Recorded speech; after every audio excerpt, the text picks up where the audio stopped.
Hello everyone, my name's Emily, and I've never really done a YouTube video before. So, in times of Rona, people have those thoughts, those thoughts that are like, what would it be like if I were to, rate every single Barbie movie on a term of 5 aspects and then share it with the world? What would that look like? So I decided to do it. Today's video, we'll be talking about Barbie and the Nutcracker. And I know this movie was released in 2001, so it might be a little bit too late to do a read on a children's movie, but you know what? I have the time, and who cares? So let's do this. So eventually, as stated, I'm going to do a whole series on all of the Barbie movies. Therefore, I need to go and set a precedent on what makes a Barbie movie good. What makes it good? And don't worry, I went to college for this. And I took at least 2 cinematography classes and 1 screenwriting class. So you can say I'm basically a professional. I'm a professional. I can do this. Now, this isn't a summary of Barbie and the Nutcracker. I mean, you could just go watch the movie. It's not long. Just go watch the movie. I mean, just go watch it. It's fun. Go. Just turn it off and go and turn me back on later. After you spent like an hour and, I don't know, like 7 minutes? Is it more than that? I should check. Now let's continue. Okay.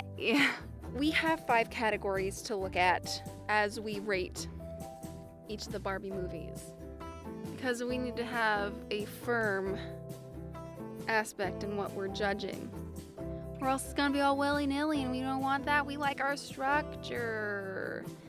We need something to have structure in 2020. It's not gonna be the world. So it'll be this video. So we have 1, the protagonist. It's usually Barbie. Barbie's the protagonist. Except for maybe 2 times. Other than that, Barbie's the protagonist. 2, the antagonist. Who's against Barbie? What do they want? Are they a good villain? 3, the secondary character. Near the beginning, it's mostly the love interest, the Ken guy. Then it morphs kind of into the best friend. And for the purpose of these videos, if there is a love interest, I will be focusing on that love interest, because I like judging men and their wrongdoings. 4, scenery.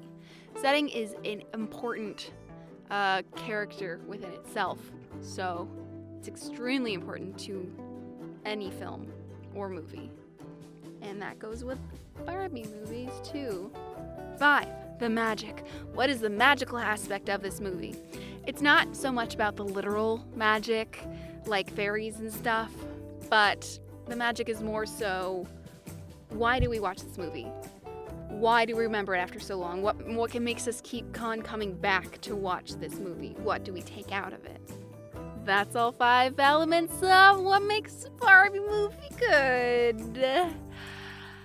So that's what we're going to be looking at throughout all of these videos. Now let's look at Barbie and the Nutcracker. Oh!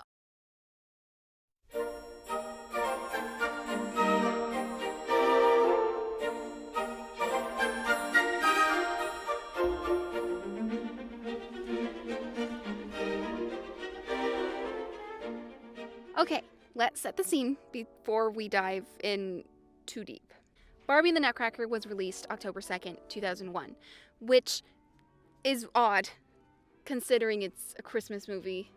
The movie was derived from Tchaikovsky by Tchaikovsky.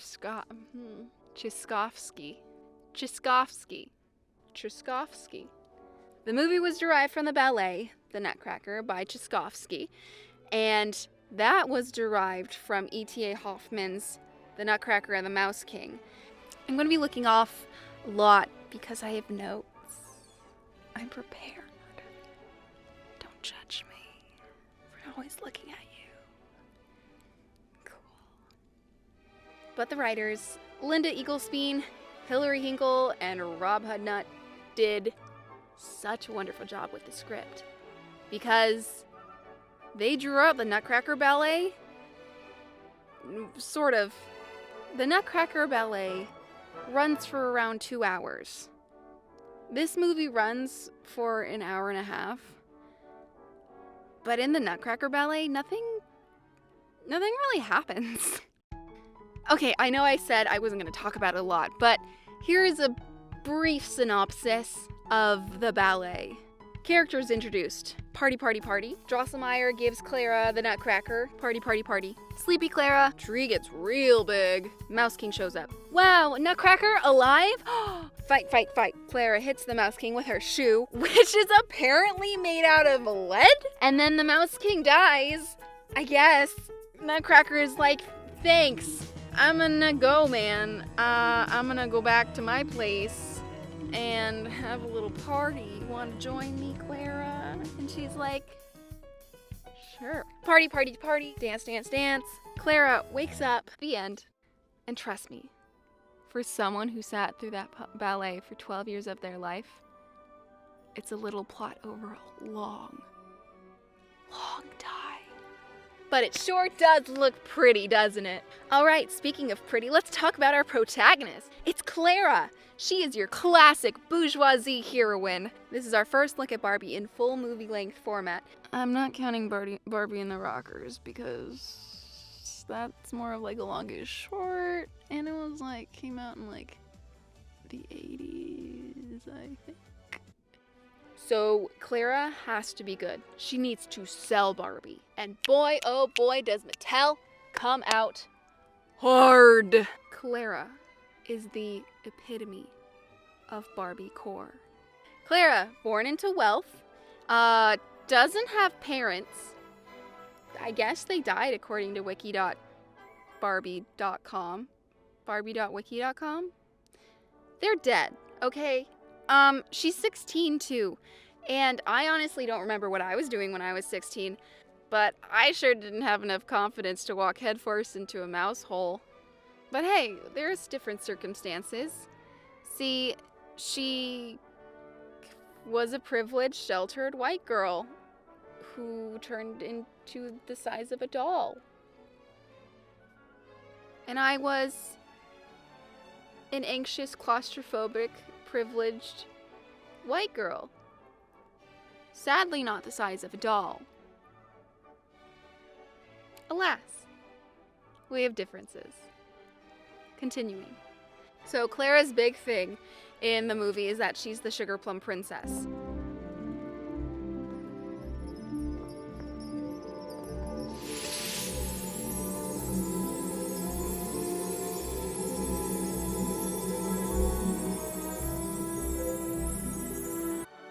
Spoilers, I guess. You should have watched the movie already, so you should have known that. The Sugar Plum Princess is, and I quote, kind, clever, and brave. And I mean, yeah, she kinda is. She's definitely the MVP of inspirational speeches. You're risking your life to save your kingdom.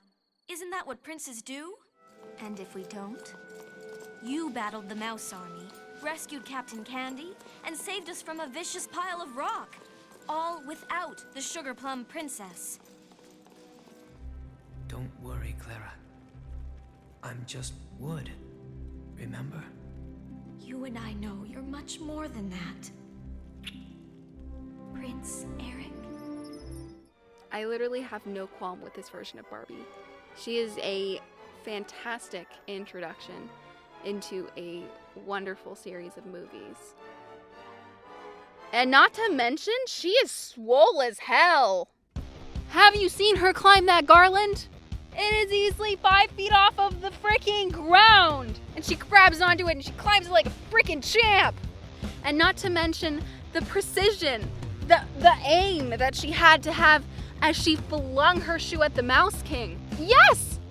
Flung! It was still on her foot! Either her shoes are made out of metal, or she has tree trunks for legs. And I'm not seeing any results on Google for Victorian iron slippers. None! Alright, let's talk about the protagonist's fun / and or furry friend. Usually, when you think of a Barbie movie, if you do think of Barbie movies, they have those, furry friends by their side to pick up the movie and get that comic relief that Mattel shoves down our throats. You've got Bibble and Alina, Serafina and Annalise, and those 2 dogs who danced bipedally. So they're usually there. Clara doesn't have one. So we're gonna count the fairies as her fun friends. First off, do they add to the story? Heck yeah! They're doing literally all of the heavy lifting that Nutcracker can't. Oh, you can't break through that wall. Boom, they got it. Oh, you need some food? Boom, they create apples out of nothing. They can create matter. Oh, you can't find a way through the sea of storms? Let's just freeze the entire freaking ocean. Like, what? They froze an entire ocean. It took them seconds. Hello? Also, they ship the Nutcracker and Clara so hard, and usually in life, don't ship your friends because it's weird and it'll probably not happen the way you want it to. But it's a Barbie movie, so I'm gonna let it slide. This time. Now, how is the dynamic between Clara and the fairies? Freaking fantastic. The flower fairies were literally like, here, hop on this vine. We're gonna carry you hundreds of feet in the air to the castle. And Clara was like, this is a good idea. Sure. Why not? You know what that is? That's called trust. Trust. Love to see it. Really do. So, in this category, I give Clara 5 shoes out of 5. She's a good egg. She's pretty good. If it looks like I'm sweaty and kind of a mess, it's because I am. This booth is very warm, and if you hear that burr, them's my fan running, so I don't die in this little blue box. Now let's do that 180 and talk about the opposition, the antagonist, the lovely, the talented, the magical, Tim Curry. Everyone, give it up for Tim Curry, who happens to voice the Mouse King. Literally, when I found out that Tim Curry voiced in Barbie movies, my street cred as a Barbie aficionado went up from 0 to at least 5%. Tim Curry did it, therefore it's cool now. I'm cool. I'm cool. But you know what? Let's talk about Mr. Mouse King, okay? I guess Cracker Sr. died, so the kingdom was like, okay, Mr. Child, you're 14 or 15, so you can handle an entire kingdom, right? You can handle it, right? You can handle it, right? And he was like, I don't wanna do it. So he gives his power to his advisor, the Mouse King, which is never a good move. It's never a good move. Don't do it. No. So the mouse takes over through sheer power and starts taking everything. He's taken over the villages, the kingdom, the forests, Pixar, Marvel, Lucasfilms, Muppets, and now he wants Fox? He already took it. He took Fox? When will the mouse stop? Doesn't the mouse have enough power? Ah! No, because he's got to have it all. You can say a lot of things about, the Mouse King as a person. Mouse? Rat? But as a villain, he is goal-oriented, and that is a trait that I appreciate in my villains. His path is very linear and clear. He sets his intentions. Where do I want to be? In power. Who can stop me? Mr. Nutman. So I gotta kill him. Whoopsie daisy. There's a what that can defeat me? And Mr. Nutman is looking for her? So, gotta learn about her and defeat her. He is dedicated. Linear dedication. He read every book in the library just so he could figure out who the Sugar Plum Princess is. And as someone who can barely read, I think that's impressive. He's got drive, and you just gotta love to see it. And let's not forget about that classic moment when he grabs Clara's necklace off her neck and sends her back home for a last hurrah. I mean, he already lost, but he's damn well gonna get the last laugh. Icon, star, that's a good villain. Something that does bother me quite a bit about Mr. Ratboy is his incessant need to turn things into stone. Like, okay, we get it. You're evil. It happens. But do you have to go all Medusa on your army's butt? This is why you only have 10 people left. Let's compare the number of soldiers during these fights. And then let's compare with these. Like, I get it. Dude, they disappoint you. I know you gotta show the troops what's going to happen if they don't get it. You gotta rough them up a bit, you know? I get it. But man, you've gotta have someone to prove it to, you know? You're not gonna have anyone to scare if they're all marbleized. You know that saying. If everyone's a statue, then you've killed all your men. So, this villain doesn't necessarily have a firm grasp on reality. Like when he made the giant lad out of stone.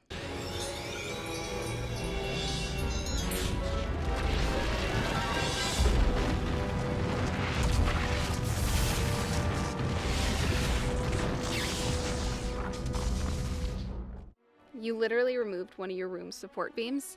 That ceiling's days are numbered. And you know he broke through a wall when he left. I didn't see any fingies on his hand. He can't open doors. No fingies.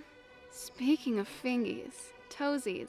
Speaking of toesies. Did you know that the bat's name is Pimple? Because I sure didn't. No one thought to tell me the bat's name was Pimple. I thought it was something normal. Like Pim. You know, a normal name. But I guess that's just a cute little nickname that the Mouse King made up for him because they're like friends or whatever. I mean, they're just like friends or whatever. But can you say best evil sidekick ever? You want me to babysit a rock? He does a great job. All right. Better than being a rock. And he's motivated by food. And also the fear of dying, I guess. And if that's not relatable, I don't know what is. I guess we all have a little bit of Pim in our hearts. Also, he's like a gossip. He's that friend that kind of like lingers around the friend group. Like, oh my god. Did you know that Trisha was asking Brad to prom? Oh! But you know what? He also gets stuff done. He gets stuff done! The Mouse King is too lazy to set up that big castle trap on that island. So you know Pim did that. Negative is that Pim does unfortunately need glasses, but the Mouse King doesn't really provide eye insurance. Because wow! Claire was not hidden whatsoever. Not one bit! She was really just right out there, wasn't she? He didn't look that hard. Due to this, I will give the Mouse King as a villain 4 curry bowls out of 5. That's fair. Love interest time! The main question we have to ask ourselves about any love interest or basically any character or man in media is, are they useful? Do they provide an aspect that our main protagonist is lacking? So let's look at Mr. Nutman, or Eric to his friends. He was given the kingdom when his dad died when he was just a small lad. I said 14 before, but you know, I'm not sure, so why not? Let's turn maybe to 13. It gives the Mouse King ample time to get his clutches on the throne. That's like 3 years, assuming that they're both 16. Back in those days, it's a lot to hope for. Here's hoping. Eric does a pretty good job of being useful during this movie. Tried to stop the Mouse King and his army when he was at Clara's house. And I'm pretty sure he killed like 2 guys. But you know what? That's just war, baby. He's also the master of goofs and gaffs. Here, let me give you a hand. Chortle. That's taking the best out of a less than ideal situation. What a champ! Good for you! So Eric does do most of the heavy lifting during this movie. I mean, heck, he kind of defeated the Mouse King. Kinda.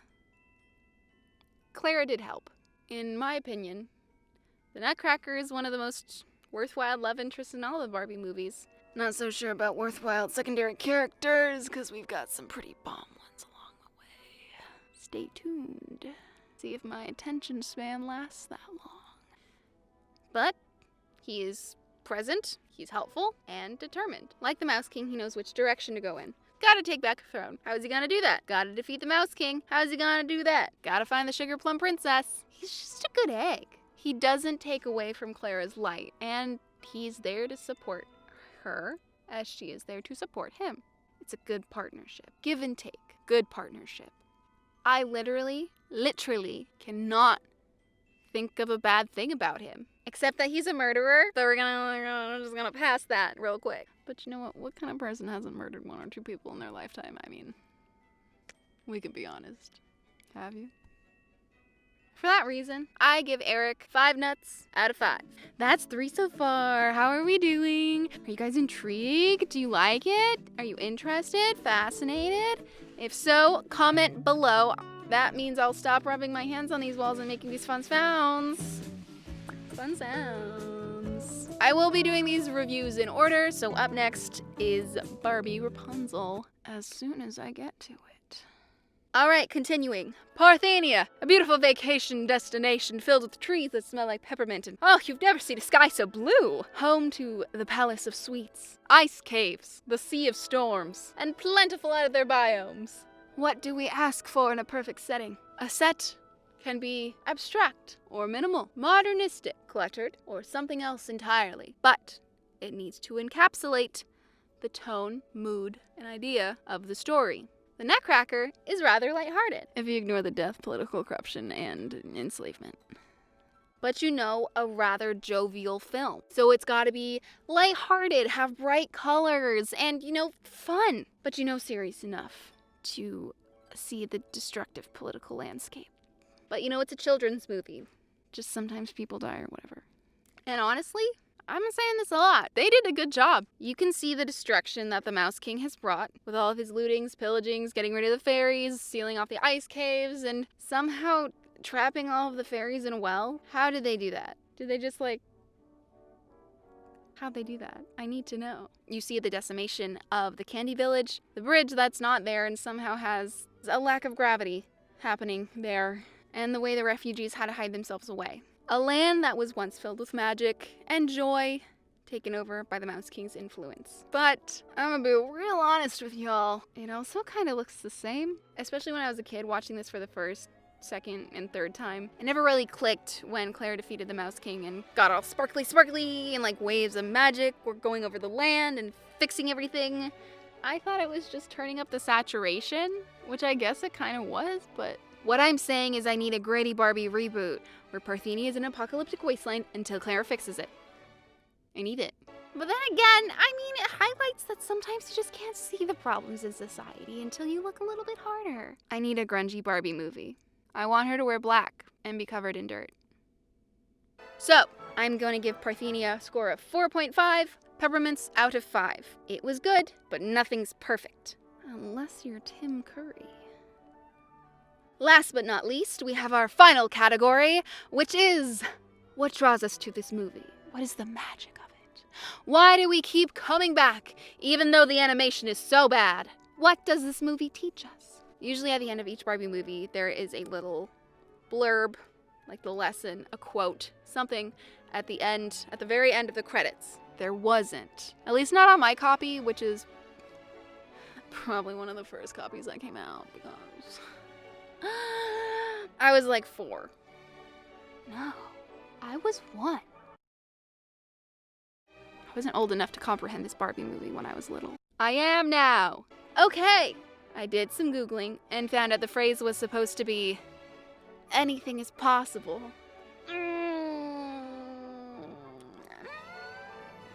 No. I mean, it's fine. I think it's a little too vague. Anything's possible? The bridge didn't need gravity, I guess. Not everything's possible. The Mouse King's not in power. He didn't win. We're going around this entire movie finding out that Clara is an immortal god who, above all, is kind, clever, and brave. I think that is the specific lesson that this movie is trying to teach us. And this is gonna get a little bit in here. A little bit in your heart. So open your heart for a second, let those moths out, and listen to the real message of Barbie and the Nutcracker. When you are the kindness in the dark, when you're able to solve problems with your cleverness, and when you're brave and stand up to your fears, no matter the people against you or the things against you, anything is possible. That is what is so magical about this movie. I'm not gonna harp on the newer Barbie movies because I love them too, but the Nutcracker really has something special.